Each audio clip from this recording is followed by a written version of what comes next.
Syukur pada Allah, malam ni dapat hadir dalam dewan yang luas. Ini majlis ilmu. Kita hadir majlis ilmu untuk mendapat redha Allah Subhanahu wa taala. Kami hadir pada malam ini, wahai Allah, maka Kau ampunkanlah dosa-dosa kami pada malam ini dalam dewan ini. Kau keluarkanlah kami daripada kejahilan kepada kebenaran, dan bimbinglah kami, wahai Allah, sehinggalah kami mendapat redha dan juga masuk ke dalam syurga Firdaus satu hari nanti, insya-Allah. Ini kali pertama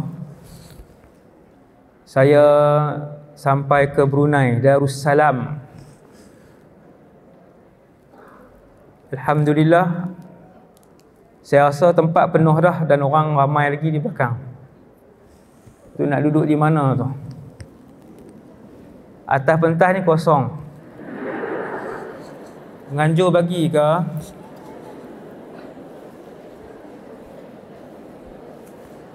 Orang perempuan tak boleh lah, orang lelaki je. Kalau nak duduk di sini, isteri saya saja.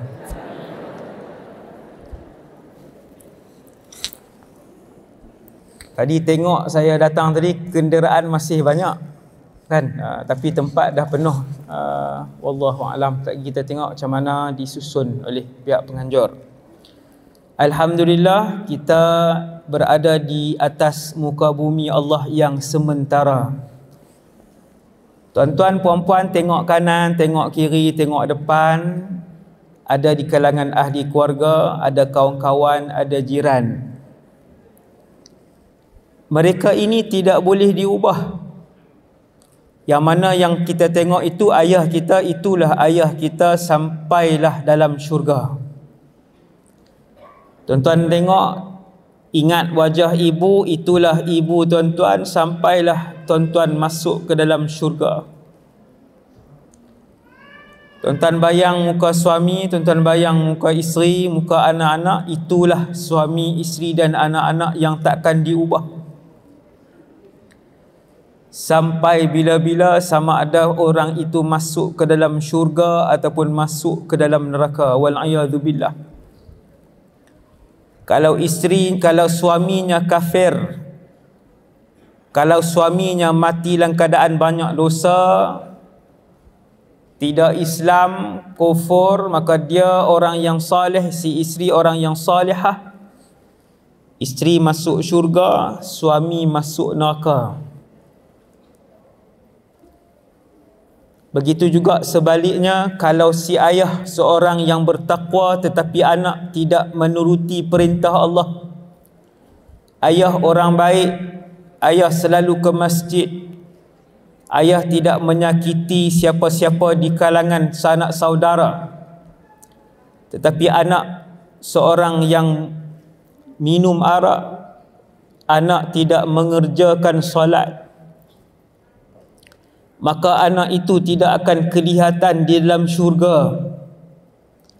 Dia akan berada di satu tempat lain. Wal'iyadzubillah. Tempat itu, negara itu adalah negara, namanya negara api. Semuanya api. Lantainya api, dindingnya api, tanahnya api, minumannya besi yang telah pun dileburkan. Itulah tempat yang dinamakan oleh Allah An-Nar, yang keliling dan seluruhnya adalah api. Wal'iyadzubillah. Malam ni kita masih hidup. Esok mungkin ajal salah seorang daripada ramai yang ada dalam dewan ni. Wallahu a'lam. Boleh jadi sebulan lagi saja ajal dia, tapi malam ni dia masih boleh mendengar ceramah, masih boleh menyebutkan La ilaha illallah, satu kalimah yang akan membuatkan seseorang itu berada dalam syurga, insya-Allah. La ilaha illallah. Satu kalimah yang akan menghalang seseorang itu dari kekal dalam neraka, insya-Allah. Malam ni kita berada di atas bumi sementara. Bumi ini akan hancur. Dewan ini akan hancur. Negara-negara di dalam dunia akan hancur. Bukit Bukau yang tuan-tuan tengok akan kehancuran selama-lamanya. Langit-langit itu akan digulung oleh Allah Subhanahu wa taala sendiri. Dan kita tidak akan lagi melihat bumi dan dunia ini buat selama-lamanya selepas kiamat nanti.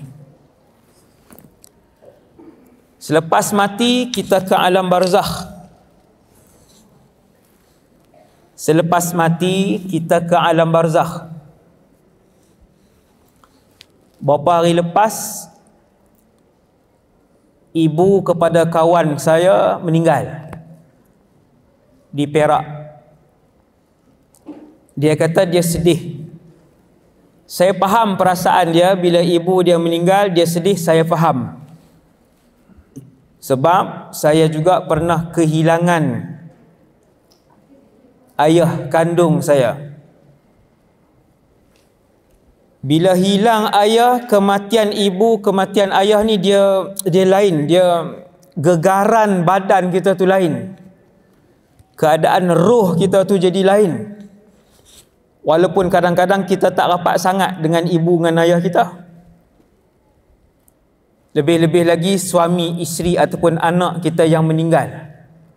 Kesedihan itu melampau. Bukan tak boleh sedih, tapi dia akan datang sedih yang banyak, maksud saya. Bila kawan saya kata ibu dia meninggal, dia kata dia sedih, tak ada semangat. Saya kata, ibu kamu tu hilang selama-lamanya ke? Saya kata kat dia begitu. Dia pun termenung sekejap, dia kata tak tahu. Saya kata ibu kamu berpindah alam, bukan binasa. Ibu kamu bukan hilang, rosak, binasa, dia berpindah alam. Dan dia wujud di alam sana.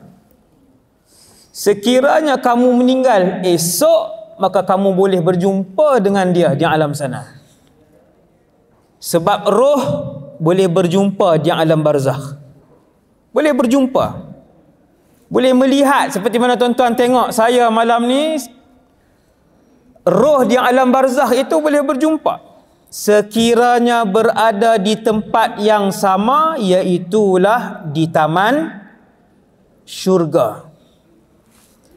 Iaitu berada di taman syurga. Di barzakh ada dua pilihan sahaja. Taman syurga, lubang neraka. Taman syurga, belum lagi syurga. Lubang neraka, belum lagi neraka. Tetapi di taman syurga sudah ada keindahan alam. Ada, indah, dia cantik. Dia bukan kita berada pada kotak gelap seorang diri, bukan. Kita berada pada satu alam yang cantik, satu alam yang sangat indah, tenang, damai, bahagia. Tetapi dia belum syurga, sebab barzakh belum akhirat. Barzakh bukan akhirat, dia gerbang kepada akhirat. Lubang neraka belum akhirat, belum neraka. Tetapi sudah ada tempat-tempat penyiksaan. Dah ada. Dia baru muqaddimah kepada beratnya siksaan di neraka. Antara yang Nabi pernah cerita dalam hadis sahih, Nabi dibawa melihat alam barzakh dengan mata kepala, tetapi di alam mimpi Nabi melihat sebuah rumah yang sangat besar. Di atasnya ada tempat keluar asap. Di dalam rumah itu ada lelaki-lelaki dan wanita-wanita yang telanjang. Ini barzah, belum neraka. Di dalam bangunan yang besar itu ada lelaki-lelaki dan wanita-wanita yang telanjang, dan di lantai bangunan yang di luas itu penuh dengan api yang sedang marak sedikit demi sedikit. Ketika mana api itu menjulang, maka melompat-lompat dan melantun-lantunlah lelaki dan wanita-wanita telanjang di dalam rumah itu. Lalu tanya Nabi SAW, "Wahai Jibril, siapa dalam rumah tu? Apa dosa yang mereka lakukan?" Jibril kata, "Ya Rasulullah, di dalam rumah itu adalah tempat penyiksaan di alam barzakh kepada umat-umat kamu yang berzina di atas muka bumi Allah satu ketika dahulu." Wahai Jibril, sampai bila mereka akan diazab, dibakar dalam bangunan tertutup begitu? Jibril kata, sehingga Israfil tiup sangkakala yang kedua. Setiap kali api itu menjulang, dia akan menjulang bersamanya lelaki-lelaki dan wanita-wanita yang di dalam bangunan itu. Keluargaku, perjuanganku. Saya tak lari tajuk. Malam ni tajuknya keluargaku, perjuanganku. Tapi kita muqaddimah dulu sejam. 11.30 kita baliklah. Awal lagi ni.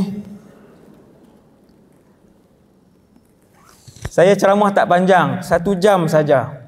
Tadi saya melawak. Keluargaku, perjuanganku. Ahli keluarga yang duduk di taman syurga takkan berjumpa dengan ahli keluarga yang duduk di lubang neraka. Tak jumpa.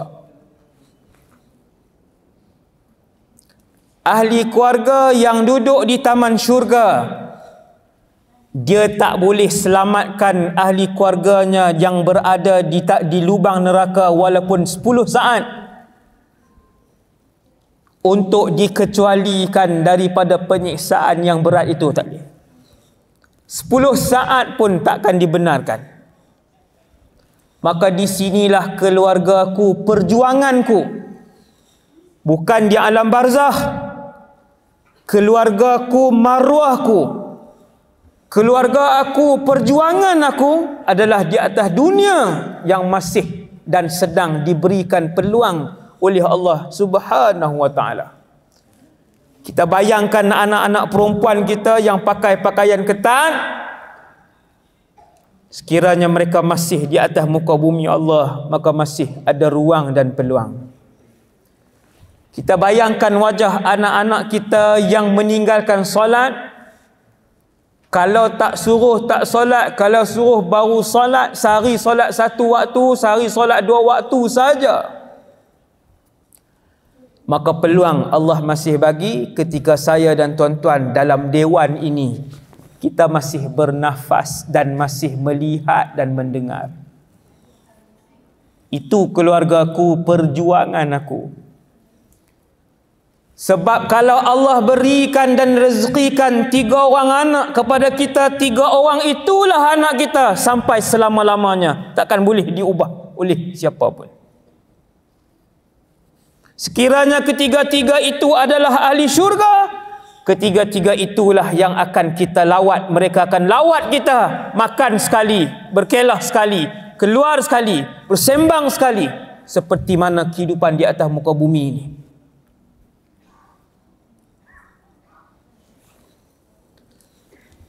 Tuan-tuan pergi tempat yang menarik,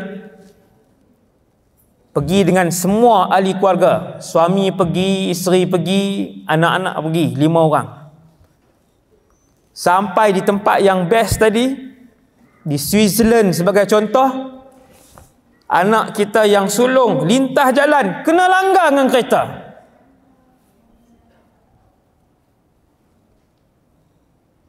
Percutian kita seminggu.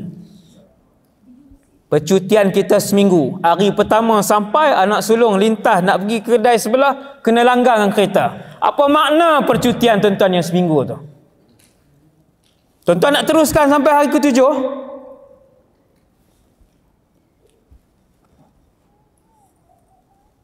Percutian itu menjadi hambar sebab seorang telah pun patah pinggang dan kakinya. Itu baru percutian seminggu dan anak kita hanya patah pinggang dan paha. Apatah lagi kalau kita masuk syurga selama-lamanya tetapi anak kita berada dalam neraka. Suami kita berada dalam neraka. Isteri kita berada dalam neraka, wal'iyadzubillah. Ibu yang kita sayang berada dalam neraka, wal'iyadzubillah. Temenung kita dalam syurga, duduk kita dalam syurga. Nikmat apa yang tuan-tuan nak rasa dalam syurga kalau ahli keluarga yang lain berada dalam neraka? Tuan-tuan nak rasa nikmat apa tuan? Sebab itu, ya ayyuhallazina amanu, wahai orang yang beriman, qu anfusakum wa ahlikum nara, bentengi dan peliharalah diri kamu dan ahli keluarga kamu daripada neraka. Jagalah diri kamu dan ahli keluarga kamu daripada neraka. Biarlah mereka membenci kamu kerana kamu setiap hari menegur mereka supaya melakukan ketaatan kepada Allah. Biarlah mereka tak suka untuk berjumpa dengan kamu kerana setiap hari kamu menegur mereka dari melakukan kemungkaran dan dosa kepada Allah Subhanahu wa ta'ala. Biarlah 30 tahun dia benci dan tak senang kalau jumpa kita, asalkan nanti selama-lamanya boleh tinggal sekali dalam syurga Firdaus, insya-Allah.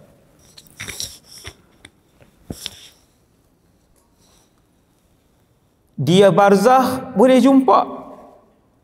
Kalau kedua-dua kita, suami isteri, duduk di taman syurga, boleh berjumpa. Berjumpa, sembang. Ini ada hadis tuan, ada hadis. Iaitulah roh-roh ke barzakh. Dia boleh berjumpa dan akhirnya dia bertanya khabar. Dan dia bertanya pula apa yang berlaku di atas dunia. Sekiranya yang baru masuk tadi adalah roh yang dia kenal, orang kampung dia, orang taman dia, dia kata, pakcik ni AJK surau ni mati pula, rasanya muda lagi. Dia pun pergi jumpa, pakcik khabar, sihat, alhamdulillah. Mati pakcik? Matilah tu yang duduk di sini. Tanya pula mati. Subhanallah. Yang tu tak ada hadis lah. Yang tu perbualan nak sedapkan ceramah. Yang betul-betul memang berjumpa dan memang tanya, itu betul. Yang bertanya keadaan keluarga, pakcik macam mana pakcik, isteri saya macam mana pakcik? Oh, isteri kamu alhamdulillah dah kahwin lain.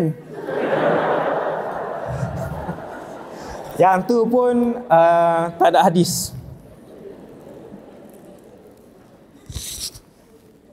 Tapi kita akan bertanya perihal keluarga kita, kereta kita siapa ambil, rumah kita, oh rumah kamu alhamdulillah, anak-anak kamu semua dah beli rumah.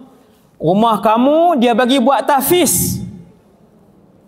Alhamdulillah, anak tak berebut. Datang orang lain pula macam anak-anak saya pakcik, oh anak-anak kamu bergaduh sama-sama mereka.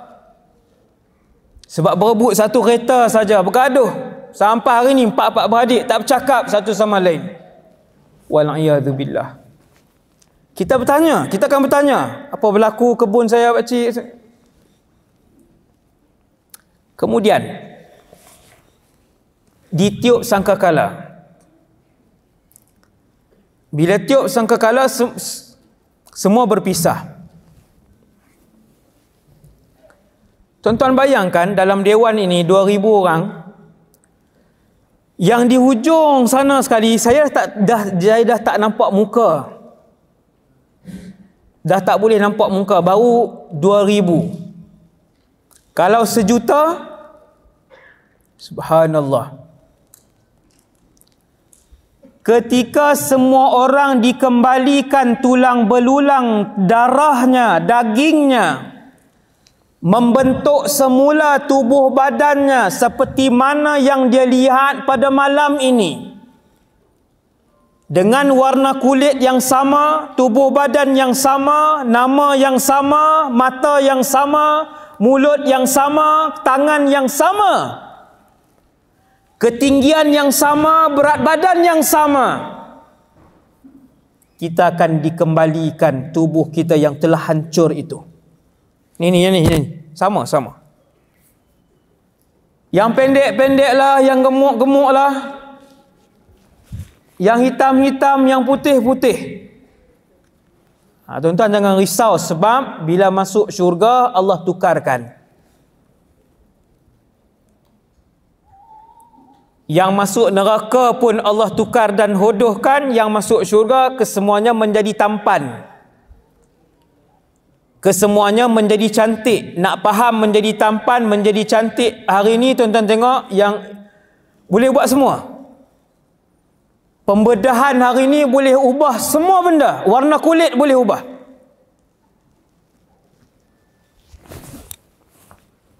Maka Allah akan ubah. Jangan risau. Semua tampan, semua cantik. Ahli syurga. Ahli neraka tubuhnya dibesarkan oleh Allah sebesar-besarnya. Giginya sahaja ahli neraka. Giginya sahaja sebatang, setinggi bukit Uhud. Orang yang pernah pergi umrah, bukit Uhud tinggi. Saya tak ingat, hari itu saya dah baca dah ketinggian dia. Melebihi 500 meter. Gigi ahli neraka. Itu baru giginya. Badannya begitu lebar. Kerana sekiranya sebelah tangan dibakar api, dengan seluruh tubuh dibakar api, yang manakah yang lebih tersiksa? Jawapannya seluruh tubuh dibakar api itu lebih tersiksa, kerana lebih banyak kulit yang merasakan kepanasan api itu. Lalu Allah lebarkan tubuh penduduk neraka supaya banyak kawasan yang merasakan kesakitan api. Wal'iyadzubillah. Kita berjalan menuju mahsyar. Jauh. Berjalan menuju ke mahsyar. Tadi saya sebut 2,000 orang dalam dewan ni. Hujung dewan tu dah tak nampak muka dah. Tak nampak dah. Baru 2,000 orang. Hari ni 22 di atas muka bumi hari ni, daripada utara ke selatan, barat ke timur, ada lebih kurang 8 bilion manusia. 8 bilion manusia, belum jin, belum binatang, belum syaitan, belum malaikat. 8 bilion. Tuan-tuan bayangkan 8 bilion ini kalau berdiri sahaja dalam Brunei, bukan buat rumah, berdiri sahaja. Tuan-tuan, berdiri sahaja 8 bilion ini dalam Sabah, dalam Sarawak, dalam Brunei tak muat. Berdiri sahaja. Subhanallah. Luas mana mahsyar itu? Keluargaku, perjuanganku, waktu tu apa nasib anakku? Semua orang sayang anak. Kita ada anak kecil kan, sehari baru datang, teringat dah. Dah teringat dah anak. Dah minta dah terus isteri hantar gambar, video. So, kalau boleh video panjang sikit nak tengok anak tu main. Baru sehari. Subhanallah. Subhanallah. Di mahsyar nanti Allah cerita, bukan 8 bilion itu yang akan berhimpun, tetapi manusia daripada yang terawal, yang pertama Adam alaihissalam sampai yang terakhir. Tuan-tuan bayangkan berapa ratus bilion manusia. Dan jangan terkejut, bukan manusia sahaja. Allah sebut bahawasanya di mahsyar nanti jin akan dibangkitkan berdiri bersama kita. Bercampur-campur, ada jin, ada syaitan, ada manusia. Itu dah tak terkira dengan angka. Sudah tak terkira dengan angka bilangan jin, bilangan syaitan. Syaitan lain tuan-tuan, jin lain. Sebab jin ada yang Islam, ada yang tidak Islam, tetapi syaitan kesemuanya kafir.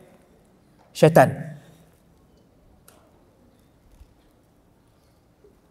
Sudah tak terkira angka, tiba-tiba Tuhan sebut pula dalam surah Takwir, إِذَا الشَّمْسُ كُوِّرَتْ وَإِذَا النُّجُومُ انكَدَرَتْ, sampai ayat وَإِذَا الْوُحُوشُ حُشِرَتْ. Tuan-tuan tahu apa maksud dia? Binatang-binatang juga akan kami kembalikan tulang belulang mereka. Binatang-binatang akan kami kembalikan daging dan darah mereka, kemudian dihimpunkan bersama kalian di mahsyar. Allahu Akbar.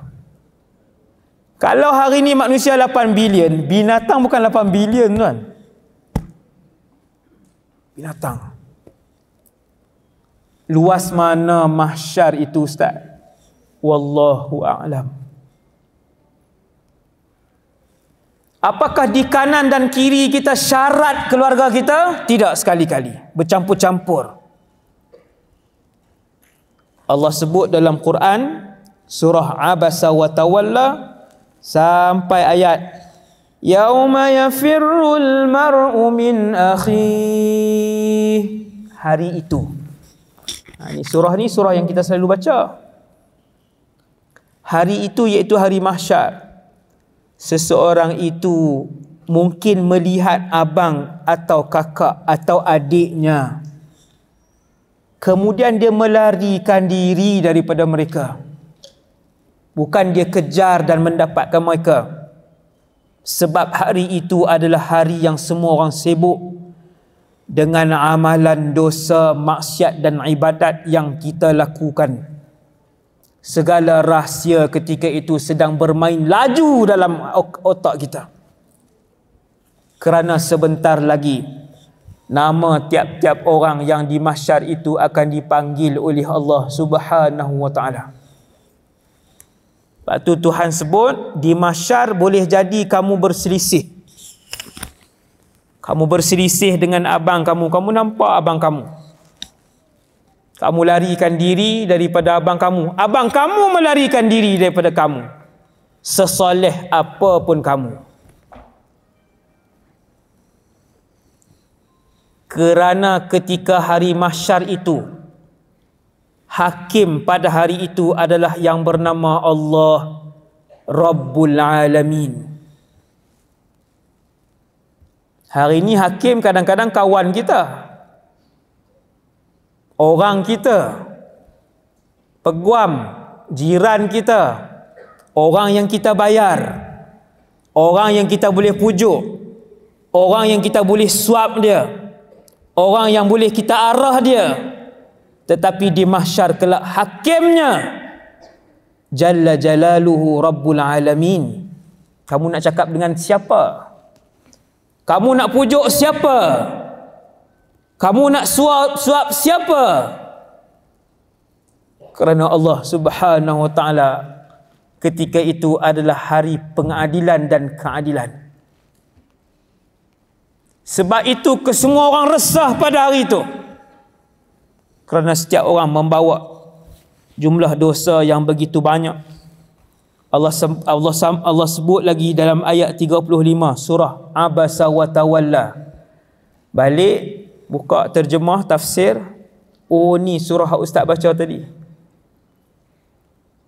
Abasa wa tawalla an ja'ahul a'ma.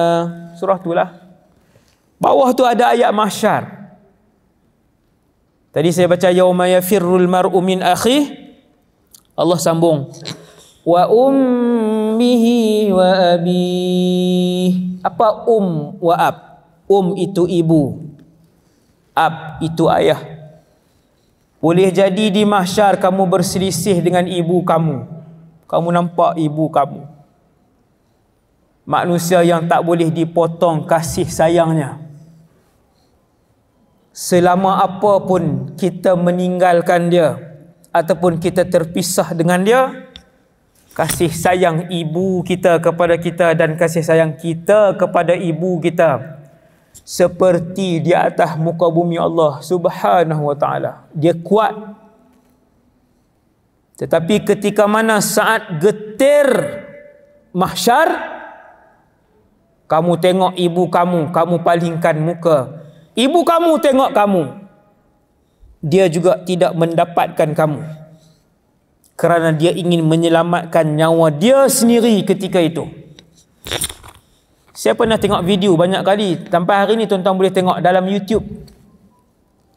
Tuan-tuan boleh search rakaman gempa bumi di mana-mana sahaja, di jalan raya ataupun di dalam bangunan yang ada kamera litar, rakaman. Bila berlaku gempa bumi, tuan-tuan, bila berlaku gempa bumi, sama ada yang meruntuhkan bangunan ataupun yang tidak meruntuhkan bangunan. Saya pernah rasa sekali waktu tsunami itu, tapi bukan di Aceh, di Semenanjung. Tapi waktu tu saya duduk di atas rumput. Duduk di atas rumput, tiba-tiba siren dibunyikan tepi pantai sebab ombak kuat nak datang, dan kemudian berasa rumput itu, bumi itu berasa berjalan macam tu, ke depan dan ke belakang. Tapi tidaklah banyak, bukanlah 10 meter kan, sikit je, ke depan ke belakang macam tu je. Kalau goncangan itu kuat dalam bangunan, ketika itu di Sungai Petani ada bangunan yang kocakan dia tu kuat. Goncangan dalam bangunan itu kuat selama beberapa minit.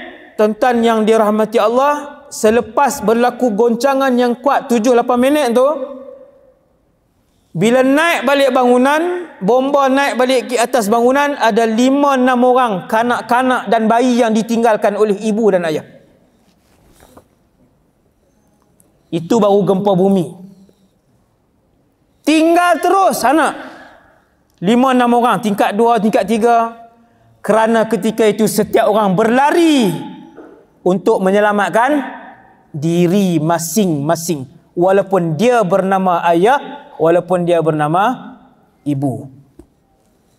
Daripada situ kita faham, bila kita baca Quran, kita tengok wa ummihi wa abih, ibu kamu akan lari daripada kamu di mahsyar, ayah kamu akan lari daripada kamu di mahsyar. Baru kita faham, oh macam tu.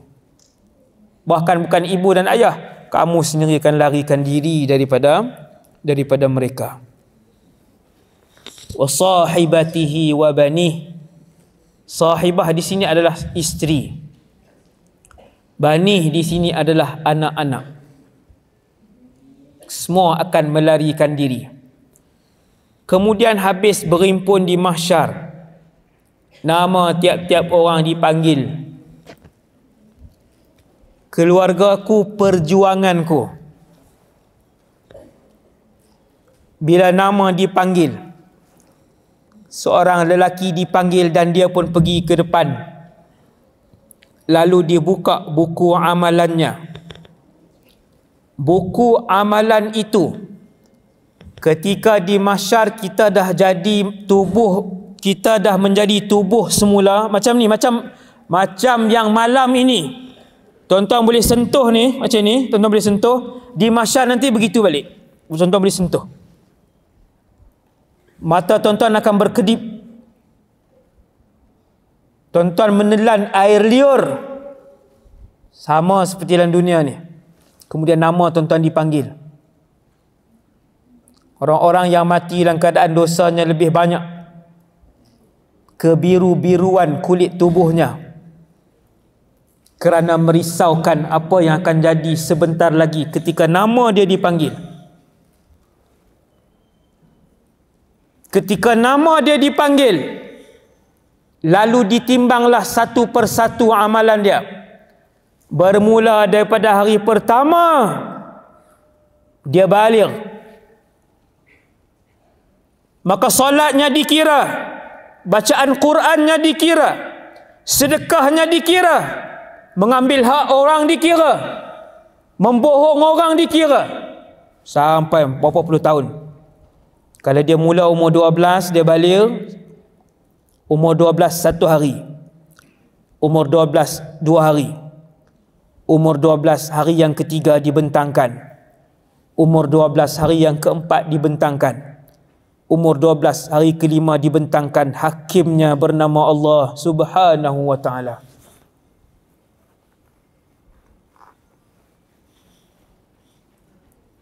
Ada orang boleh mengambil peguam di mahsyar. Ni saya bocorkan maklumat ni. Tertarik ke? Duk cerita syurga ni. Air kosong je, tak apalah.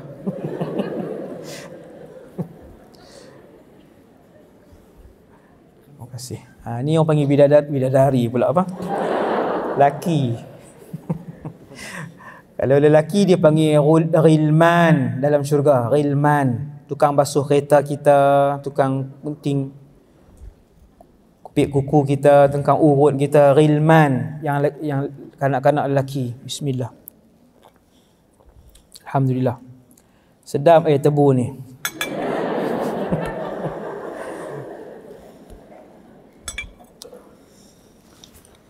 Di mana kita tadi? Masuk neraka semula ke? Mana tadi? Apa dia tadi? Ya?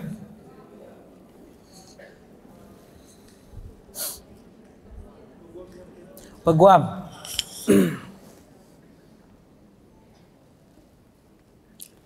Hadis Nabi banyak. Rahsia juga sangat banyak. Beruntunglah orang yang tidak meninggalkan pengajian agama tiap-tiap hari. Kuliah kena dengar tiap-tiap hari.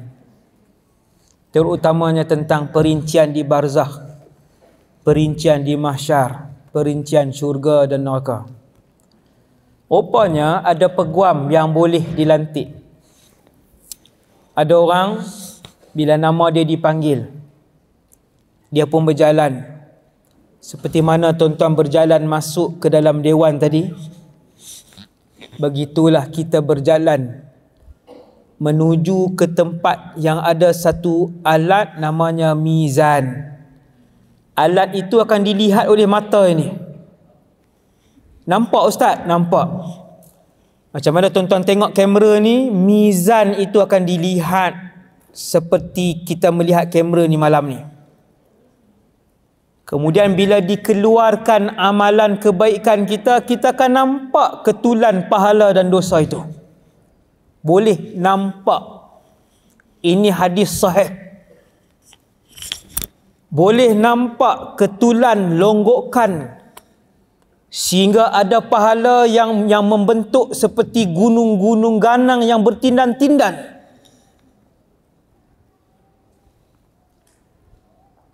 Dan begitu juga ada orang yang ketulan dosanya membentuk lautan yang luas dosa.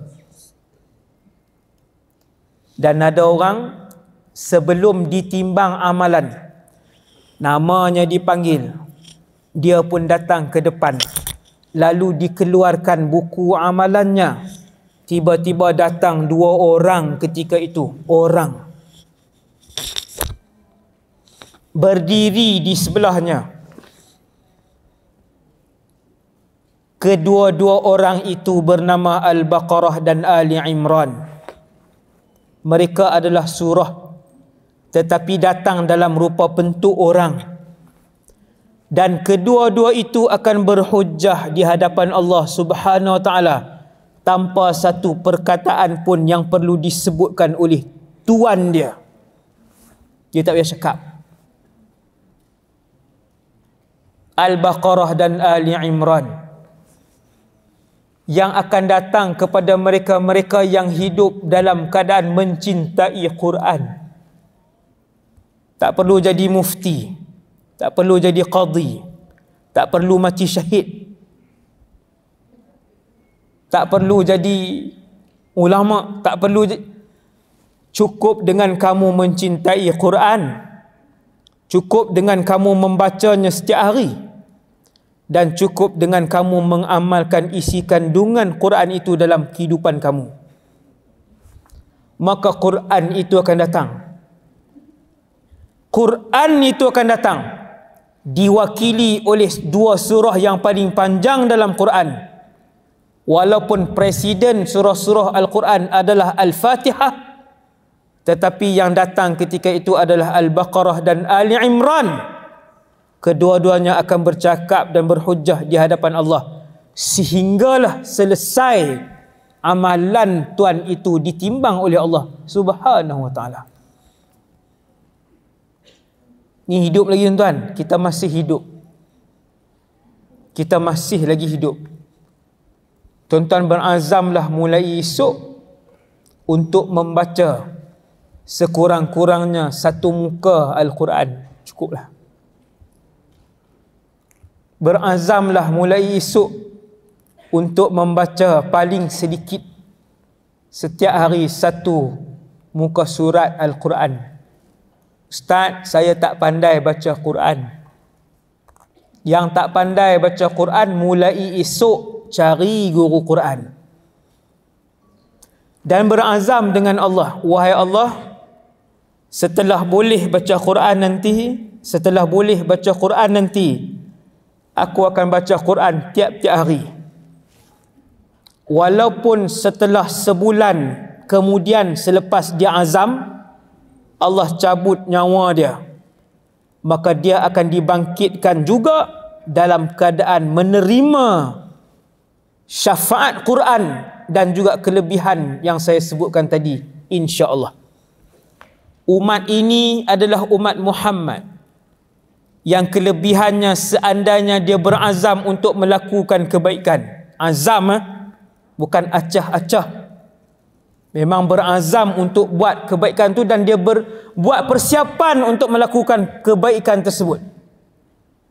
Walaupun belum sempat melakukan kebaikan tersebut, seandainya dia sakit, Allah akan mengarahkan para malaikat tulis seolah-olah dia telah melakukannya. Kita buat contoh, dia nak pergi semayang Jumaat, dia bawa $100 Brunei. Panggil apa, dolar kah? Ringgit? Panggil apa? Panggil duit. Memanglah, takkanlah teruk sangat saya ni. Okeylah. Dia bawa 100. Ringgit juga. Subhanallah, kan melawak. Okey, dia bawa 100 ringgit. Bawa 1 ringgit. Bawa 1 ringgit tu untuk letak dalam tabung. Saya tak tahu di sini Jumaat tabung juga ke? Sama. Kaedah yang sama. Bawa 100 itu bukan untuk goreng pisang. 100 itu bukan untuk kari pap, dan 100 itu bukan untuk beli popiah waktu balik. Kau tak ada popiah di Brunei ni? Ada. Alhamdulillah. Tadi dia orang beli wedges kat saya makan petang tadi. Saya kata yang ni kan makanan rasmi dia orang. Kesiannya saya kata. Beli kena lagi penganjur kena lagi malam ni. Lain kali nak jamu saya yang bagus-bagus sebab saya akan masuk dalam ceramah. Kalau jamu wedges lah masuk dalam ceramah. Kan saya ingat nak bawa yang makanan sini kan, yang saya melawak aja. Tapi betul jugalah.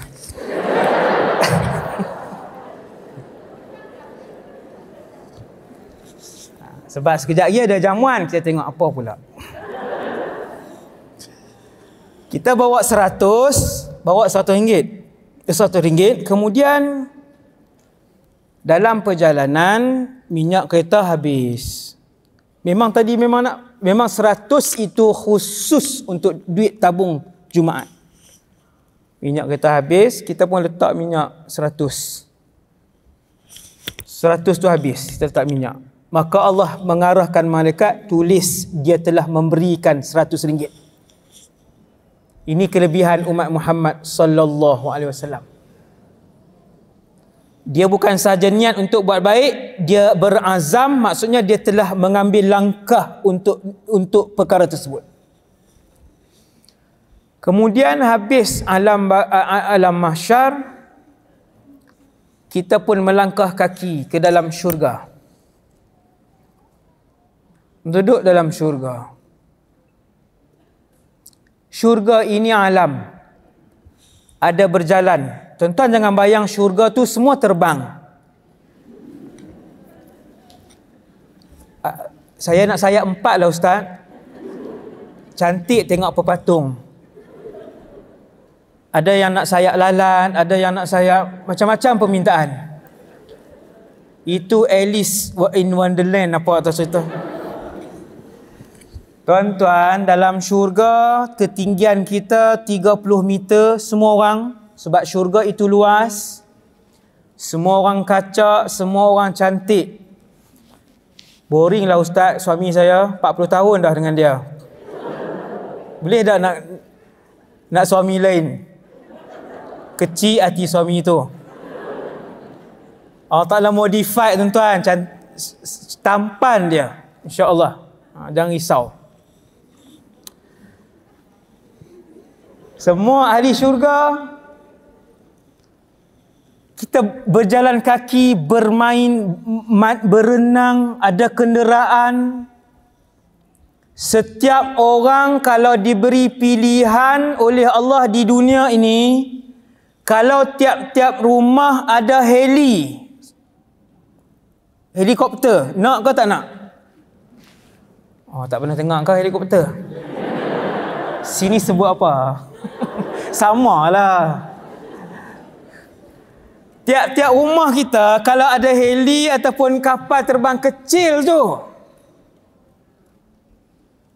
subhanallah, subhanallah, semua orang seronok, semua orang teringin. Sebab yang tu lebih laju, lebih mudah, lebih cepat untuk sampai. Maka dalam syurga Allah sediakan kenderaannya, kesemuanya terbang. Tiap-tiap istana dalam syurga ada sungai. Semua orang nak kalau di rumah ada swimming pool. Semua orang nak kalau di belakang rumah ada swimming pool. Ada swimming pool kecil, 5 meter, 10 meter, 15. Maka Allah Ta'ala cerita dalam Quran, seolah-olahnya Allah tahu. Jannat tajri min tahtihal anhar.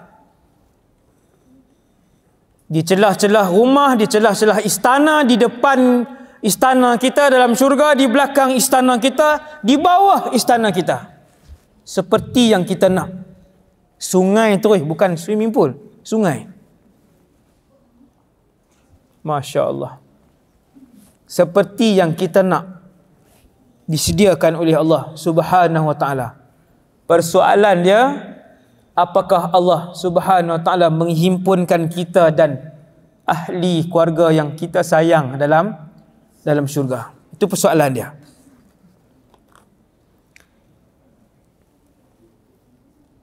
Maka waktu hidup di dunia ni lah,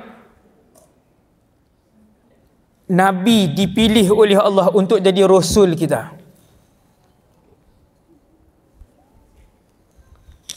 Nabi dipilih oleh Allah untuk menjadi Rasul kita, menjadi qudwah kita, untuk kita tiru. Sallallahu alaihi wasallam. Dia adalah pemimpin terbaik dunia. Bukan kita sahaja yang melantik Rasulullah. Orang bukan Islam pun, bila Dia karang 100 pemimpin terhebat dunia, nombor 99, 98, 97, nombor apa?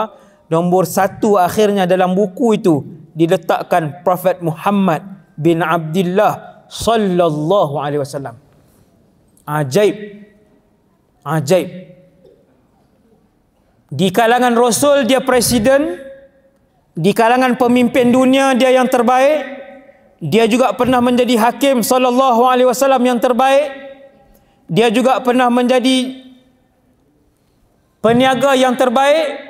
Dia juga pernah menjadi suami yang terbaik kepada 11 orang isteri. Dia juga menjadi ayah yang terbaik sallallahu alaihi wasallam. Apa yang kita nak tiru Nabi? Dari sudut apa? Kamu siapa? Kamu hakim. Kamu peniaga. Kamu penternak, Nabi pernah menternak kambing. Kamu bercucuk tanam, Nabi pernah bercucuk tanam di perkampungan Bani Sa'ad. Rasulullah sallallahu alaihi wasallam terbaik daripada semua segi. Nabi kata khairukum li ahlihi wa ana khairukum li ahli. Sebaik-baik kalian adalah mereka yang membuat baik kepada ahli keluarga mereka. Jangan bersikap munafik, baik dengan kawan-kawan, rakan-rakan di luar, tetapi kedekut dengan ahli keluarga, isteri dan anak-anak. Ada yang laki-laki sangat kira dengan anak-anak, dengan isteri sangat kira. Dan juga jangan di luar berhias-hias di luar. Sangat wangi di luar, tapi bila balik di rumah tak boleh beza yang mana bawang, yang mana baju isteri. Allahu Akbar. Bukan perfume-nya bawang, tetapi baju itu baju semalam yang masak tu dipakai semula. Yang itulah buat tidur juga.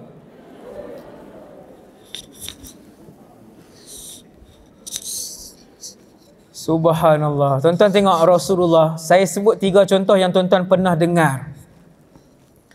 Saya sebut kepada tuan-tuan 3 contoh romantik Rasulullah dengan isteri-isteri yang pernah tuan-tuan dengar. Iaitulah hadis pertama. Kata Sayyidatuna Aisyah, aku pernah mandi bersama-sama Rasulullah sallallahu alaihi wasallam. Kami menggunakan kolah yang sama.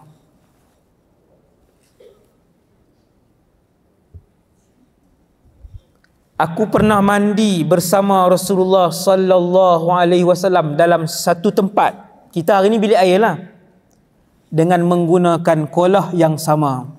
Ada orang tuan-tuan sampai malam ni tak pernah buat seumur hidup. Kalau tersilap masuk, pintu tak kunci pun kena jerkah pula. Keluar, tengok orang mandi ni, tak nampak-nampak ke orang mandi? Dah tua-tua pun gatal. Kena gatal lagi. Subhanallah. Tersilap masuk. Kok lah ada peluang nak mandi sekali. Itulah kita. Dia ada tajuk ceramah tuan-tuan, Nabi dan isteri. Kehidupan Rasulullah dan isteri. Sangat luar biasa tuan-tuan tengok. Kenapa 11 orang ni begitu menyayangi Rasulullah walaupun tiap-tiap orang Nabi hanya bagi satu bilik saja di Madinah Al-Munawwarah, bukan sebuah banglo besar. Tuan-tuan pergi Masjid An-Nabawi, keluar pintu Baqi', keluar Babul Baqi', tuan-tuan belok kiri, di situ adalah rumah Ummahatul Mukminin, isteri-isteri Rasulullah, bukan rumah, bilik-bilik mereka. Walaupun Nabi hanya bagi bilik saja kepada 9 orang isteri. Kata Sayyidatuna Aisyah, rumah isteri-isteri Rasulullah adalah biasa untuk 3 hari tidak dihidupkan api kerana tidak ada makanan untuk dimasak. Ketika Allah memberi pilihan kepada isteri-isteri Nabi untuk meninggalkan Rasulullah, maka ke-99 memilih untuk kekal dengan Nabi sallallahu alaihi wasallam. Kenapa? Kerana isteri kedua Rasulullah selepas kewafatan Khadijah bintu Khuwailid radhiyallahu anha, Nabi berkahwin dengan Saudah bintu Zam'ah radhiyallahu anha. Saudah bintu Zam'ah ni orang tua. Dia lebih tua daripada Rasulullah. Tua dan tak larat Saudah. Sehingga kalau unta duduk, dia tak boleh naik unta tu sendiri.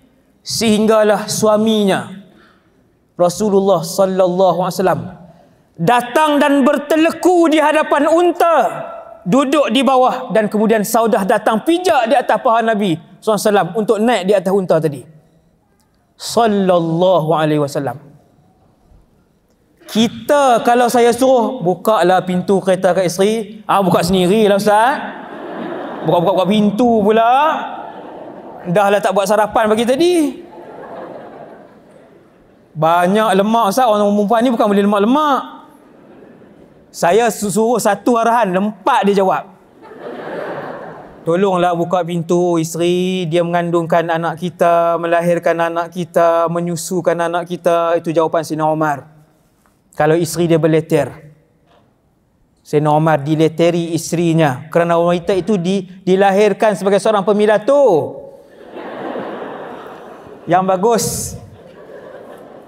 Sayyidina Umar jawab begitu. Subhanallah sallallahu alaihi wasallam. Tuan-tuan tengok Rasulullah Nabi SAW, isteri Nabi, seorang yang tak larat, Saudah bintu Zam'ah. Mungkin tuan-tuan tak pernah dengar nama kan, banyak isteri Nabi. Ni saya cerita malam ni. Itu baru layak untuk Nabi sebut, wa ana khairukum li ahli. Aku yang paling baik di kalangan kalian kepada ahli keluarga aku. Kita tak boleh nafi kebaikan Nabi. Tak ada seorang yang buat seperti Rasulullah. Nabi boleh duduk di hadapan sahabat untuk isteri dia pijak paha dia naik unta tadi. Bahkan sahabat tidak melakukannya. Rindu kita kepada Nabi membuak-buak bila dengar cerita tentang Rasulullah. Teringin tengok wajah Nabi. Teringin berjumpa dengan Nabi. Kalau jumpa tak bagi salam, tengok rupa pun cukuplah, wahai Allah. Rasul kami sallallahu alaihi wasallam. Sebab tu bila Sayyidatuna Aisyah Sayyidatuna Aisyah ni dia cerita sikit je rahsia-rahsia dalam rumah, dia tak boleh cerita semua. Hak romantik Rasulullah tu Sayyidatuna Aisyah cerita sikit saja. Kalau mandi Nabi akan masuk mandi bersama. Mandi bersama. Subhanallah. Tak pernah buat seumur hidup. Kita.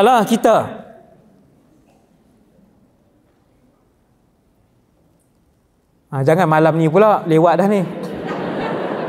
Sehari balik-balik, Mama, mandi? Buat apa pula ya, kan? Nak praktis sunnah Nabi. Esok pagilah ya. Okey, esoklah. Kalau suami ajak mandi tu, bolehlah sunnah Nabi. Satu. Yang kedua, sikit yang Sayyidatuna Aisyah cerita, kuntu urajjilu sya'ra Rasulillah sallallahu alaihi wasallam wa ana haid. Sayyidatuna Aisyah kata, aku selalu sikat rambut Nabi sallallahu alaihi wasallam. Sikat rambut suami. Tak apalah Ustaz, suami Sayyidina Aisyah Rasulullah wangi, suami kami rambut pun tak shampoo. Betul. Kalau nak bagi alasan sampai kiamat tak habis. Kalau nak bagi alasan sampai kiamat tak habis. Sikat rambut suami, subhanallah. Jujur, dalam dewan ni saya soalan untuk muslimat, berapa orang yang pernah sikat rambut suami angkat tangan? Jujur. Semua sekali. Tengok, tak sampai 10 orang. Cuba tengok, tak malunya mereka. Jadi saya nak semua balik sikat rambut suami. Kalau suami tak ada rambut, Ustaz, kalau tak ada rambut, jenggot boleh. Tak melawak ni, betul. Tuan-tuan, apa yang Nabi buat ada rahsia dalam kehidupan kita. Ada rahsia dalam kehidupan kita. Ada rahsia. Kerana laqad kana lakum fi rasulillahi uswatun hasanah. Laqad kana lakum fi rasulillahi uswatun hasanah. Kenapa isteri-isteri Nabi duduk dalam rumah, duduk dalam bilik kecil pun mereka sayang Nabi? Mereka sayang Nabi, mereka sayang suami mereka. Nabi punya harta yang banyak, tetapi setiap kali dapat harta yang banyak itu, Rasulullah akan habiskan infak fi sabilillah. Ada ratusan contoh Nabi mempunyai kekayaan dan harta yang banyak, tapi Nabi habiskan. Ada sekali itu orang hantar seekor kambing yang telah pun dimasak di rumah Nabi, hantar ke rumah Nabi. Seekor kambing yang telah pun dimasak. Nabi balik, Nabi tanya Aisyah. Kemudian Nabi kata, wahai Aisyah, sedekahkan ke semuanya. Sayyidina Aisyah sedekah semua. Sayyidina Aisyah tinggal sikit je, satu bahagian kecil saja. Nabi balik kali kedua, Nabi tengok ada satu bahagian berbaki. Nabi kata, wahai Aisyah, kamu dah sedekah semua? Sayyidatina Aisyah kata, ya wahai Rasulullah, semua dah disedekahkan kecuali bahagian kecil ni. Nabi pun kata, wahai Aisyah, kesemua kambing itu milik kita di syurga kecuali yang ni. Kecuali yang ni, sebab yang ni kita makan. Masya Allah. Tarbiyah Nabi. Tarbiyah Nabi. Kalau tengok suami nak bagi RM1,000 untuk pembinaan rumah, isteri jangan pegang tangan suami. Jangan abang, 100 cukup. Yuran sekolah tak bayar lagi, yuran mengasuh anak tak bayar lagi. Jangan.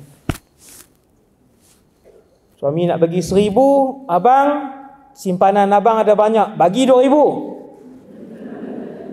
Hak suami ni kata, ni semangat lebih dah ni. Macam pelik je semangat ni. Mic sampai jatuh, tuan-tuan tak beritahu.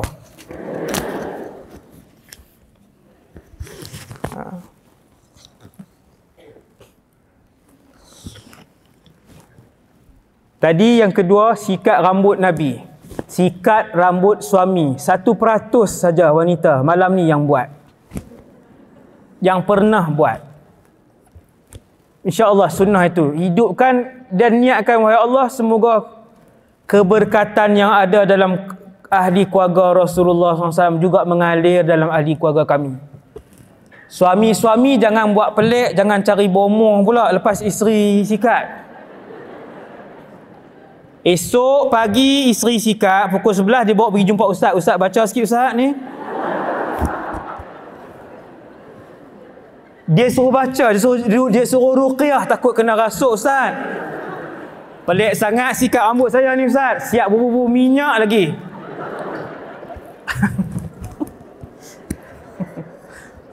Sebab tu kalau nak datang mengaji, datang belajar, kena dua-dua. Kalau isteri saja datang, isteri balik sikat, isteri suami dah berzikir-zikir dah malam tu.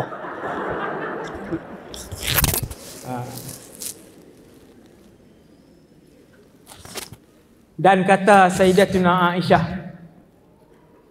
bila kami minum, aku akan angkat bekas. Hari ini kita panggil gelas lah, dulu panggil qadah. Qadah ni bekas, qadah. Bila kami minum, aku akan angkat bekas minuman itu. Minum tak kira lah sama ada kurma, air kurma ataupun air, macam dulu pun ada juga jus-jusnya zaman Nabi. Minum, dan apabila aku minum daripada satu bekas, Nabi SAW akan mengambil cawan yang sama, lalu Rasulullah memusingkan bekas bibirku, mengangkat cawan itu dan meletakkan bekas bibirku pada bibirnya. Sallallahu alaihi wasallam. Yang ni kalah Syahrukh. Syahrukh dia tumpas air tu dalam filem je. Tumpas air tu kan, saya pun tak tahu. Oh, jatuh lagi. Sekejap, mikrofon jatuh lagi. Okey, baik. Minta maaf. Subhanallah. Fayadha'u fahu ala mawdi'i fiyya fayashrabu minhu. Sallallahu alaihi wasallam. Yang ni lah yang saya sebut ni baru 1% rahsia Rasulullah di dalam rumahnya. Apabila berada di dalam rumah, begitu Rasulullah sallallahu alaihi wasallam. Barulah isteri-isteri ni sangat redha dengan Nabi sallallahu alaihi wasallam. Tuan-tuan tahu dengan anak, Nabi ada 7 orang anak, 3 lelaki dan 4 perempuan. Saya sebutkan kepada tuan-tuan satu fakta yang tuan-tuan saya rasa ramai tak tahu, iaitu 7 anak Rasulullah, 6 dimatikan oleh Allah di hadapan Nabi sallallahu alaihi wasallam. Tuan-tuan tahu fakta tu? Kita dalam dewan ni tak ada siapa pun Allah uji begitu. Siapa dalam dewan ni Allah bagi 5 anak, 4 Allah dah matikan depan dia. Ada. Sallallahu alaihi wasallam. Sebab tu bila baca sirah, membuat-buat rindu dan kasih kita kepada Nabi, membuat-buat rindu dan kasih kita kepada Rasulullah. Allah uji Nabi dengan ujian yang berat. Tuan-tuan bayangkan, anak lelaki Nabi ketiga-tiganya wafat. Qasim, Abdullah, Ibrahim. Kenapa ulama susun begitu? Kerana yang pertama meninggal adalah Qasim, yang kedua meninggal adalah Abdullah, yang ketiga meninggal adalah Ibrahim. Ulama kita ni kalau dia susun apa, dia buat apa pun, tuan-tuan jangan, sebab tu hari ni ada orang dia suka komen, condemn dan bid'ahkan amalan ataupun benda yang ulama dulu susun. Ulama-ulama dulu susun, semua ada sebab. Kenapa kalau majlis tu dia buat tahlil? Kenapa di dalam majlis tu dia selepas kematian dikebumikan dia buat talqin? Kenapa para ulama ni disusun benda-benda ni? Kesemuanya ada sebab. Kita belajar, anak Rasul kita ada 7 orang, Qasim, Abdullah, Ibrahim, disusun. Begitu ulama susun. Rupanya yang meninggal pertama sekali Qasim, yang meninggal kedua Abdullah, yang meninggal ketiga anak Nabi Ibrahim alaihimussalatu wassalam. Dia mesti ada sebab. Nabi dapat anak yang pertama Qasim, dah boleh berjalan dah Sayyidina Qasim ini, tetapi belum bercerai susu. Maksudnya umur 1 tahun lebih. 1 tahun lebih dah boleh berjalan. Tuan-tuan bayangkan, anak yang dah boleh berjalan 1 tahun lebih ni, dah boleh senyum ke belum? Senyum. Dah boleh panggil ayah ke belum? Dah boleh panggil.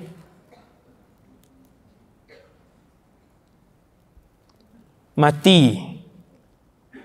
Wafat Sayyidina Qasim. Merambu-rambu dan meleleh-leleh air mata Nabi SAW. Bergetar badan Nabi ketika menangis. Bergegar badan Nabi. Tapi Nabi tak laung. Nabi tidak meraung. Tetapi Nabi manusia biasa. Manusia, tuan-tuan, Nabi bukan malaikat. Nabi manusia biasa, yang meninggal itu adalah darah daging dia. Tuan-tuan, kita anak 3 hari pun teringat teruk-teruk dah. 3 hari. Tak 3 lah macam saya sebut tadi. Sehari pun dah teringat dah. Kalau meninggal anak yang bermain itu. Begitulah Rasulullah SAW. Bukan seorang, tuan-tuan, 6. Allah uji Nabi. Kemudian Nabi dapat Abdullah. Abdullah meninggal lebih muda, baru beberapa bulan meninggal. Kemudian tahun yang seterusnya, selang beberapa tahun, Nabi dapat Ibrahim. Ibrahim ini daripada Mariyah Al-Qibtiyah, bukan Khadijah. Bukan Sayyidatuna Khadijah, Mariyah Al-Qibtiyah. Dan Ibrahim inilah anak Rasulullah yang dia umur 18 bulan, dalam kitab sirah sebut dia meninggal. Kali ini Nabi menangis tetapi tidak mengeluarkan suara. Anak, tuan-tuan, manusia yang paling kaya dengan kasih sayang adalah di kalangan Rasul. Tuan boleh bayang macam mana anak mereka meninggal di hadapan mereka. Kemudian Allah uji tahun 2 Hijrah Sayyidatuna Ruqayyah, anak Nabi Ruqayyah, yang tu dah sempat berkahwin, dah besar. Kemudian tahun 8 Hijrah anak Rasulullah nama Zainab, dah besar, dah berkahwin. Kemudian tahun 9 Hijrah Ummu Kulthum. Maka tinggallah seorang anak Rasulullah sallallahu alaihi wasallam, seorang saja. Tinggallah Sayyidatuna Fatimatul Batul, Fatimatul Zahra, meninggal. Dan Sayyidatuna Fatimah ini keluarga Rasulullah, yang Rasulullah diuji dengan pelbagai ujian. Bukan kamu yang berat ujian, bukan saya yang berat ujian, tetapi yang paling berat ujiannya Rasulullah sallallahu alaihi wasallam. Itu belum cerita Nabi dipukul, itu belum cerita Nabi diusir, belum cerita Nabi pernah memakan ranting-ranting kayu dan daun-daun ketika di pulau selama berapa tahun di Mekah Al-Mukarramah. Selepas Nabi wafat 6 bulan, wafatnya Sayyidatuna Fatimah, yang merupakan anak yang paling Nabi sayang. Tuan-tuan tahu macam mana Nabi dengan anak dia? Ini yang terakhir untuk malam ni, poin yang terakhir untuk malam ni.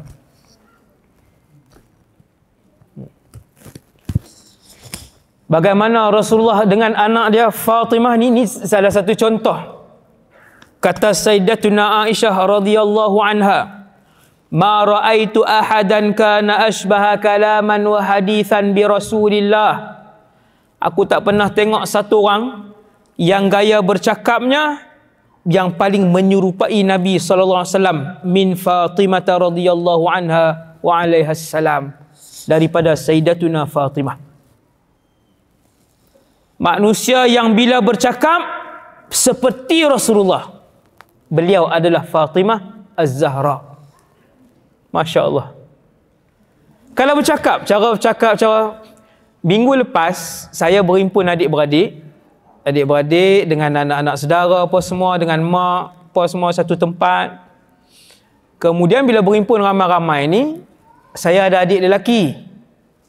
Bila saya bercakap tak tanpa nampak muka, saya bercakap dengan anak saudara, orang tanya, "Tu siapa tu? Wadi ke Muaz?" Orang confuse. Suara dekat-dekat sama. Saya nak beritahu, kadang-kadang yang ada darah daging ni kadang-kadang suara tu sama. Dia bunyi suara, lantunan suara sama, bunyi suara sama. Maka yang bercakap sama macam Nabi bercakap adalah Sayyidatuna Fatimah. Tak ada siapa dalam dunia ni yang melebihi Sayyidatuna Fatimah. Dan Sayyidatuna Fatimah, cara berjalannya sama macam Rasulullah SAW. Masya Allah. Dan paling dikasihi oleh Nabi SAW. Apabila Nabi berada di satu tempat, Nabi duduk dalam rumah sebagai contoh, Sayyidatuna Fatimah datang melawat Nabi. Sayyidatuna Fatimah duduk rumah Sayyidina Ali dengan suami beliau. Kalau dia main rumah ayah dia, kalau Nabi nampak aja datang Sayyidatuna Fatimah, nampak je datang anak perempuannya, kata Sayyidatuna Aisyah, Nabi akan bangun. Nabi mesti bangun. Bukan kerana hormat atau takut, tetapi kerana kasih kepada anak tadi. Tuan-tuan, kita nak bangun anak kita datang. Kita tidur di ruang tamu sampai dia gerak pun kita tak bangun. Baba ni, saya bawa kakak bawa laksa ni, bangunlah untuk makan. Taklah situ, letih ni. Rasulullah anak wanita, anak gadis beliau. Tiap kali datang kata Sayyidatuna Aisyah, qama ilaiha, Nabi mesti bangun. Dan Nabi pergi kepada Fatimah dan Nabi akan kucup Sayyidatuna Fatimah. Di sini. Siapa yang buat? Orang lelaki angkat tangan semua. Yang anak perempuan dia ni dewasa, ni sudah dewasa. Anak perempuan Nabi yang sudah dewasa, inilah yang Nabi hormat dan Nabi kasih. Berapa orang kita yang hidupkan sunnah ini? Kemudian kita tertanya-tanya, keluarga tak bahagia pun Ustaz. Tiada sunnah Nabi yang kamu buat dalam rumah kamu. Kamu menunggu kebahagiaan dan keberkatan sunnah untuk masuk dalam keluarga kamu. Kata Sayyidatuna Aisyah, tiap-tiap kali Fatimah sampai, Nabi mesti bangun. Nabi mesti pergi. Nabi mesti kucup Sayyidatuna Fatimah, anak beliau. Sini. Dan begitulah. Begitulah bila Nabi pergi ke rumah Sayyidatuna Fatimah. Bila Nabi pergi ke rumah Fatimah, begitulah yang dilakukan oleh anak beliau kepada Rasulullah sallallahu alaihi wasallam. Dia mesti pergi ke ayah dia dekat pintu, dia mesti segera pergi ke ayah dia dan dia mesti cium ayah dia, iaitulah Nabi Muhammad sallallahu alaihi wasallam. Jadi saya rasa sekadar tu dulu untuk ceramah pada malam ni. Semua diam je tadi ya. Diam tidur ke diam dengar saya tak tahulah. Saya harap semua masih waras dan masih jagalah. Dan ceramah saya malam ni takat itu saja. Semoga ianya ikhlas. Semoga Allah Ta'ala terima kedatangan kita, keberadaan kita. Saya serah kembali kepada pengurusi majlis. Silakan.